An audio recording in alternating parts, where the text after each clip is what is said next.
Elena Carter walked down the jet bridge into the first-class cabin of Flight 912 from Boston to Los Angeles. A worn brown leather bag hung loosely from her shoulder, the other hand holding a simple black blazer. At 46, she carried the composure of someone who understood that true power never needed to be loud. The deep blue carpet beneath her feet stirred a familiar memory. For more than 7 years, this route had become part of her life rhythm, like her morning cup of coffee. Elena stopped at row 3, double-checking her ticket seat 3A by the window just as requested. But instead, on the seat sat a light beige Dior bag resting there, as if it owned the space under the warm cabin lights. "Excuse me, this is my seat," Elena said politely to the woman in 3B, a blonde lady in her early 50s wearing a perfectly tailored cream suit. The woman looked up from her phone, her gaze sweeping from Elena's face down to her khaki pants and crisp white shirt before returning to the same appraising expression. "I don't think so, dear," she replied, her voice sweet but tinged with condescension. "People like you don't sit here." The space seemed to pause. The low hum of conversation among the other first-class passengers slowed, as if the entire cabin was waiting to see what would happen next.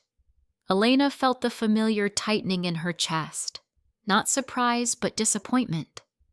Keeping her voice calm, she said, "I have my ticket right here." But the woman only smiled, didn't bother to look, and said, "I'm sure there's been some kind of mistake."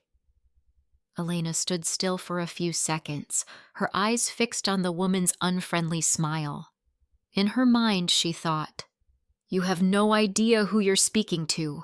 But instead of saying it, she replied softly, "Let's have the flight attendant check." She reached up and pressed the call button.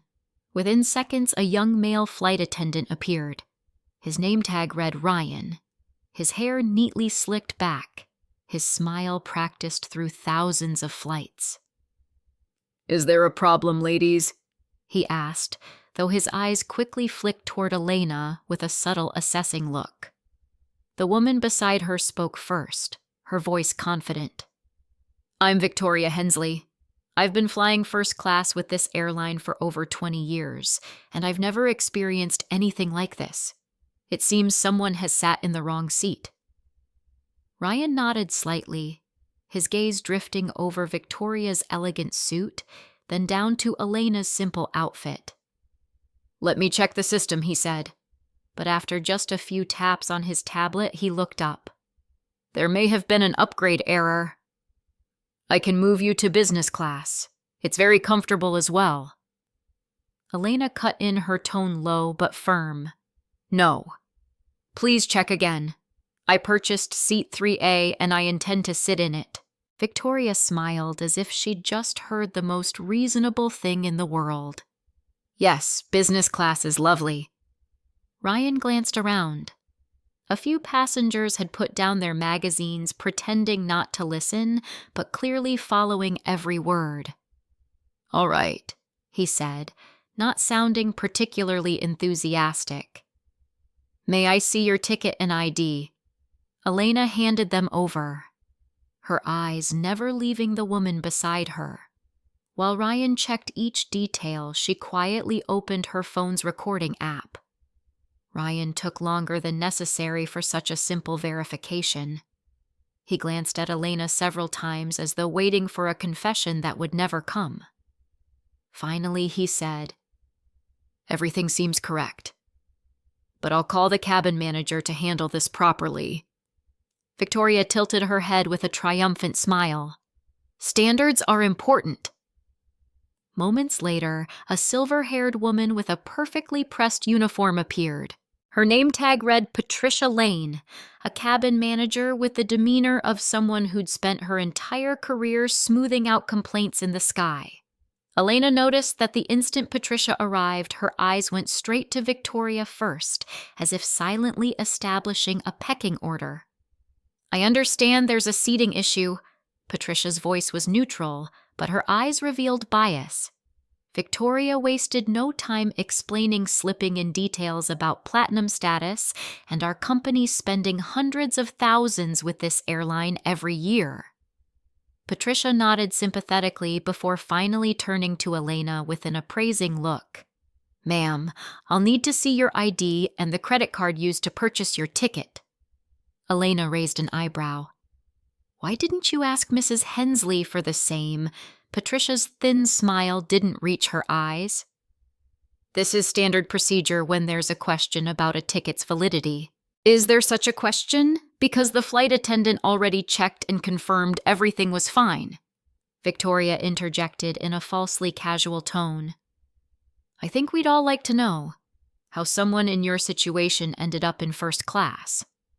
The air in the cabin froze.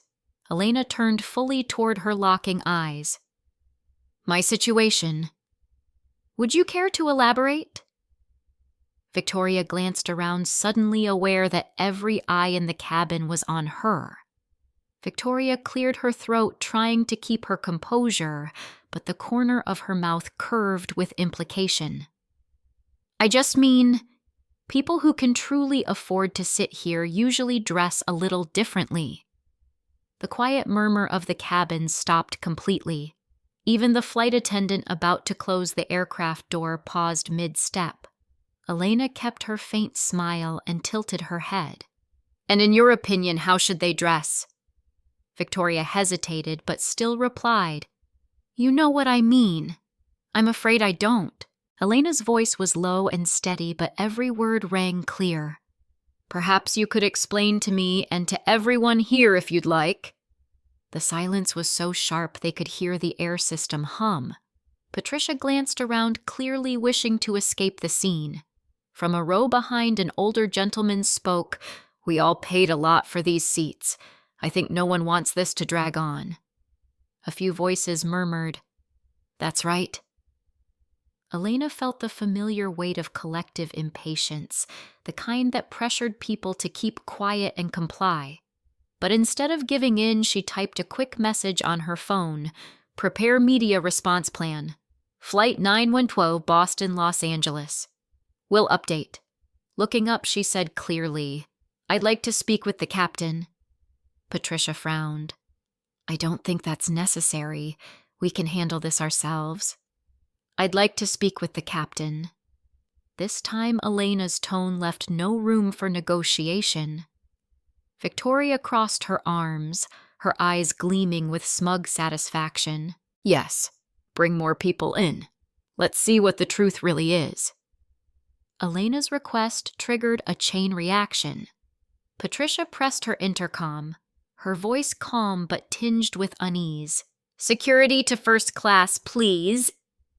Minutes later, 2 security officers entered a sharp-eyed Latina woman whose badge read Officer Perez, and a middle-aged man with salt and pepper hair, Officer Miller. Their presence shifted the mood instantly from whispered gossip to a charged silence. Victoria seized the moment, speaking loudly. "Thank you for coming. This woman refuses to leave the seat, is causing a disturbance, and is recording without permission." Officer Perez turned to Elena, her tone professional yet polite. "Ma'am, can you tell me what happened?" Elena handed over her ticket and ID, explaining succinctly, "I'm sitting in the seat I purchased. I was asked to go through additional steps no other passenger was asked to do. When I questioned the difference, I was accused of gaming the system and told I don't belong here." Miller checked the information on his device, then nodded. "The seat and ticket match. Everything's valid." Before anyone could respond, a couple from the business class section stepped forward, Asian in their 40s. The woman spoke clearly. "We saw the whole thing." She presented all her documents from the start. "Why was she treated differently?" Victoria snapped. "This has nothing to do with you." The man answered gently but firmly. "Yes, it does. We've been through this before, and we recognize it instantly." The cabin seemed to hold its breath, realizing this was no longer just about a seat. It was a public trial about fairness. The couple's words stirred murmurs among some passengers. A few began looking at Elena with reconsideration. Others stayed defensive. Victoria, sensing the balance shifting, raised her voice to address the whole cabin. "I want everyone to see. I'm just protecting the standards of first class. And now I'm being attacked for speaking the truth." She pulled out her phone and began recording herself, stating clearly, "My name is Victoria Hensley, and I'm being discriminated against for questioning someone who doesn't belong in this cabin." Elena looked up, her tone deep, but carrying, "This cabin belongs to anyone with a valid ticket. It's not the private privilege of a select few."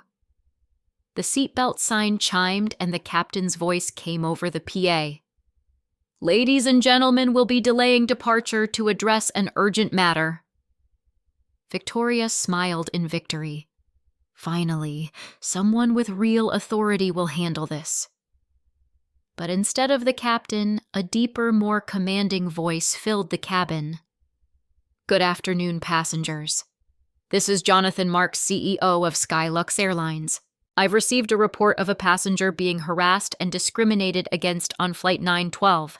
That passenger is Mrs. Elena Carter, chairwoman and CEO of Carter Global Group." The cabin fell utterly silent. All eyes shifted.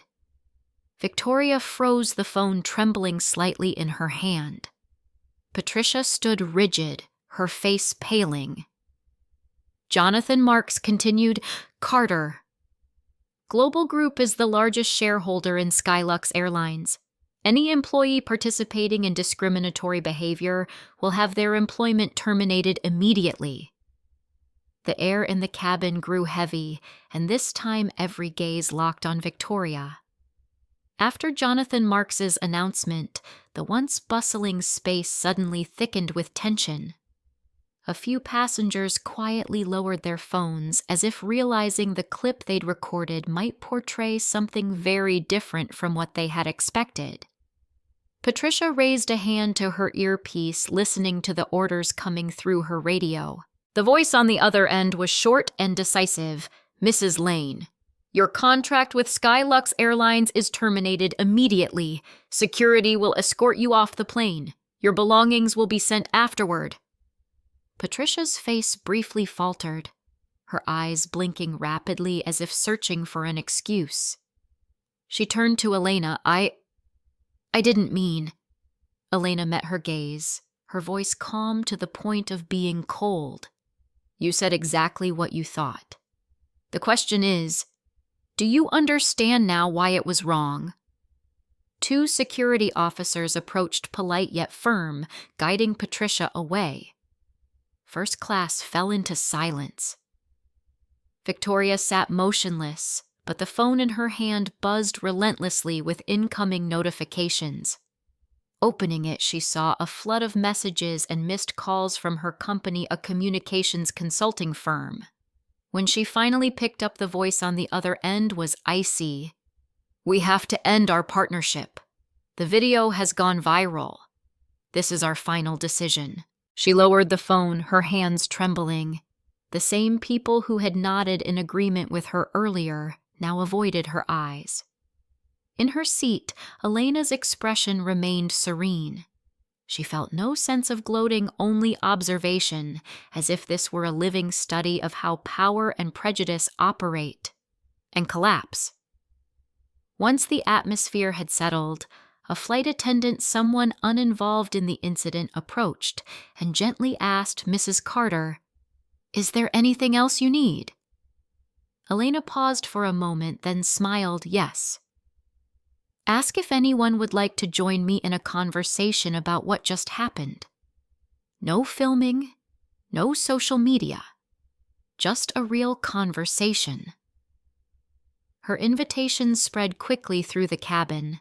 Within minutes, a small group had gathered around seat 3A, an Asian couple, a businessman who had stayed silent earlier, and a few passengers from business class. Elena looked at each face, then spoke slowly. Today is not about whether I have enough power to protect myself. It's about those who don't. People who are treated unfairly every day, most of whom can only swallow it down and move on." The businessman lowered his head. "I've never thought about it that way." "That's the problem," Elena replied softly. "We only recognize it when we see it happen right in front of us. And even then, many still want to believe there must be some reasonable explanation." The Asian woman spoke up. "The thing to do is speak out even when it's uncomfortable." Elena nodded. "Exactly. Silence feeds prejudice. It thrives on people thinking this isn't my business, or someone else will deal with it. But if no one speaks up, nothing will ever change." She opened her tablet, showing them a news release soon to go live on Carter Global's website, an anonymous reporting system, whistleblower protections, and mandatory bias training for all management staff. Elena glanced around at the group seated and standing near her, then said softly, "My grandmother spent 40 years cleaning airplanes, but never once in her life sat in first class. I'm sitting here today not just because I can afford it, but because I believe being in spaces like this should create change." No one spoke. The only sound was the steady hum of the engines outside the window. She continued, "Presence only matters if we use it to change the system, not just shield ourselves. Every interaction is a choice. You can reinforce prejudice, or you can challenge it. You can stay silent when you see injustice, or you can speak up even when it makes you uncomfortable." The Asian man nodded, then turned to the others. "This doesn't just happen to one group. It can happen to anyone if we let it." Elena smiled. "Exactly. Don't let habit dictate your morals. Ask yourself why you think someone doesn't belong somewhere. And if your answer can't stand up to the truth, then it's time to change." The conversation went on for nearly an hour. People shared personal experiences, some admitting for the first time that they had stayed silent in similar situations. As the plane began its descent, Elena returned to her seat, her eyes drifting to the city gradually coming into view below. She knew this story would travel beyond the cabin as an example, a lesson, and maybe a beginning. The Airbus touched down smoothly, the engines humming lower. Elena adjusted the strap of her worn leather bag, packed her belongings neatly, and kept the same calm expression she'd worn the entire flight. Passengers now looked at her differently than they had at departure, with a mix of respect, curiosity, and a hint of unease. Victoria sat quietly, her hands clasped occasionally, glancing at Elena but saying nothing. Not until the plane had stopped completely did she finally whisper, "Mrs. Carter, I owe you an apology. I acted on assumptions I didn't even realize I had." Elena looked directly into her eyes. "If I weren't a CEO, what would you say to me today?" Victoria lowered her head, saying nothing. That silence was her answer. Elena rose, walked slowly toward the exit, then turned back toward the cabin. Every day, each of us has a choice. To see someone as an individual, or as a representative of what you think they belong to. To speak up when you see injustice, or stay silent because it's easier. And if you only use your voice when it's safe, it never truly carries weight. She paused, her gaze sweeping across the faces of those who had stayed silent and those who had spoken up. Today proves the seat you try to keep from someone could belong to your future boss. More importantly, it belongs to a person right now, and that alone should be reason enough to choose respect. With a faint smile, she stepped off the plane, leaving first class in a thoughtful hush. 6 months had passed since Flight 912, yet the story of the woman denied a first-class seat still appeared in diversity and equality seminars. Victoria Hensley had yet to find another job. Her name appeared in numerous unconscious bias training materials as a textbook example. She avoided mentioning that day, but the internet never forgot. Patricia Lane, the former cabin manager, found work at a smaller airline. Ironically, she became one of their most effective trainers on preventing discrimination, telling her own story as a cautionary tale. The Asian woman from that day, Mai and her husband became speakers on allyship, the act of standing with those facing injustice. They shared their Flight 912 experience at community events and corporate training programs. Another figure, Robert the businessman, who had been silent at first, but later engaged in dialogue with Elena, implemented anonymous reporting systems and bias training across his entire company. As for Elena, she still flew commercial, often choosing seat 3A. On each trip, she observed, listened, and occasionally witnessed small moments proving that change was possible. In a televised interview, when asked if she considered the incident a personal victory, Elena simply smiled. Not a victory. A revelation of what exists and what needs to change. And our job is to rebuild from what has been revealed. At a corporate diversity conference, Elena Carter stood before hundreds, the stage lights reflecting off her familiar, simple black blazer. The most important thing I learned from that flight, she began, is that change doesn't come from one dramatic comeback. It comes from small choices repeated every day. She paused, letting her gaze sweep across the room. That day, I had the power to reclaim my seat, but millions of others don't, and they deserve the same respect as anyone, no matter where they sit, no matter what job they do. Elena told the story of her grandmother who had spent her life cleaning airplanes but never once sat in a first class. I'm here today not just to enjoy the seat, but to make sure the doors that were once closed to her are open to others. She ended with a line that would later be quoted widely. The seat you try to stop someone from sitting in could belong to your future boss, but right now it belongs to a person. And that is reason enough to choose respect. The room was silent for a few seconds before erupting into prolonged applause. Elena stepped down from the stage feeling a sense of ease, not because all questions had been answered, but because she knew the seed of awareness had been planted. Because in the end, she believed real change begins when each person asks, "Today, how will I choose to be better than I was yesterday?"